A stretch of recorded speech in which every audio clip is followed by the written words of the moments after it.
హాస్య పొడుపు కథలు అంటే ఇష్టం కదా అందరికీ. చూద్దాం మరి. ప్రశ్న: తల ఉంది, కాళ్ళు లేవు, నడుస్తుంది, అదేంటి? ఆలోచించండి. ఏంటి? ఒక్కసారి ఆలోచిస్తే జవాబు వస్తుంది. జవాబు గడియారం. నిజమే కదా. రెండవ ప్రశ్నకి వెళ్దాం. నీళ్లు తాగుతుంది కానీ ఎప్పుడు బ్రతికే ఉండదు, అదేంటి? జవాబు మొక్కకు వేసే మట్టి కుండ, అంటే కొండి అన్నమాట. మూడో ప్రశ్న: ఉదయం 4 కాళ్ళు, మధ్యాహ్నం 2 కాళ్ళు, సాయంత్రము 3 కాళ్ళు, ఎవరు? ఆలోచించండి. జవాబు వచ్చేస్తుంది. ఆలోగా మనము జవాబు చెప్పగలగాలి. ఎవరు? జవాబు మనిషి. అవును కదా. తర్వాతి ప్రశ్న: ఎంత కడిగినా తెల్లగా మారదు, అది ఏంటి?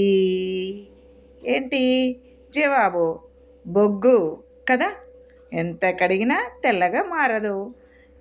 తర్వాత ప్రశ్న: నోరు లేదు కానీ మాట్లాడుతుంది, అది ఏంటి కదా. ఆలోచిద్దాం. జవాబు రేడియో. మరో ప్రశ్న: అందరూ నన్ను కొడతారు కానీ నేను ఎవరికి కోపం పెట్టుకోను, నేను ఎవరు? డోలు. అవును కదా. పాపం ఎవరి మీద కోపపడదు. ఇంకో పొడుపు కథ: తానే తిరుగుతుంది కానీ ఎక్కడికి వెళ్ళదు, అది ఏంటి? ఎంత బాగా తిరుగుతుందో మరి. జవాబు ఫ్యాను. ఎంత బాగున్నాయి కదా పొడుపు కథలు. మరో పొడుపు కథ: నేను పడుకుంటే నువ్వు కూర్చుంటావు, నేను ఎవరు? ఆలోచించండి. మంచి ప్రశ్నే కదా. జవాబు కుర్చీ. అందరికీ తెలుసు కానీ ఆలోచించాలి.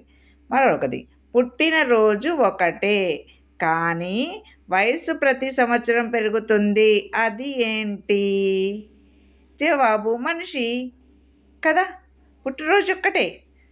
మరో ప్రశ్న: రెక్కలు లేవు కానీ ఎగురుతుంది, అది ఏంటి?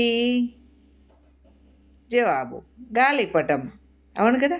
ఎంత పైకైనా ఎగురుతుంది. మరో ప్రశ్న: ఎంత పరిగెత్తినా ముందుకు వెళ్ళదు, అది ఏంటి? జవాబు ట్రెడ్మిల్. పాపం మస్తు పరిగెడుతుంది కానీ ముందుకెళ్ళదు. మరో ప్రశ్న: అందరి దగ్గర ఉంటుంది కానీ ఎవ్వరు చూడలేరు, ఏంటది? జవాబు భవిష్యత్తు. ఎలా చూస్తామండి? చూడలేము. మరో ప్రశ్న: తింటే తగ్గుతుంది కానీ ఉపయోగిస్తే పెరుగుతుంది, అది ఏంటి? జవాబు జ్ఞానం కదా. మంచి ప్రశ్న ఇది. తర్వాత ప్రశ్న: ఒక కోడి ఒక గుడ్డు పెట్టింది, ఆ గుడ్డు హైదరాబాద్లో పడింది, అది ఎవరిది? ఆలోచించండి. ఎవరిదండి? ఆ కోడిది కదా. అది పెట్టిన గుడ్డు దానిది.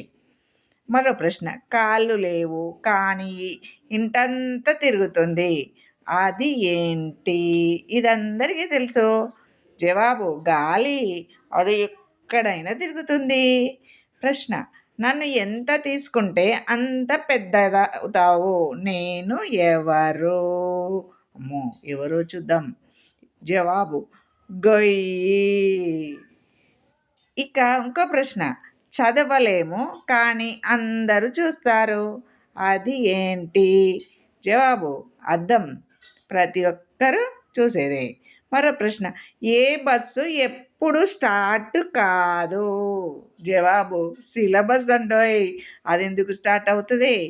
మరో ప్రశ్న: టీచర్కి ఎక్కువగా భయం పెట్టేది ఏది? ప్రస్తుత రోజులలో అది సెలవు గంట. సెలవు వచ్చిందంటే తెల్లారి పిల్లలు రారు. మనిషి నీళ్ళలో పడిన తడవని భాగం ఏది? మంచి ప్రశ్న. ఆలోచించండి. జవాబు నీడ. మన నీడ ఎక్కడ తడవదు. మరో thank you for watching. Please do subscribe. మరికొన్ని ప్రశ్నలతో మీ ముందుకు వస్తాను.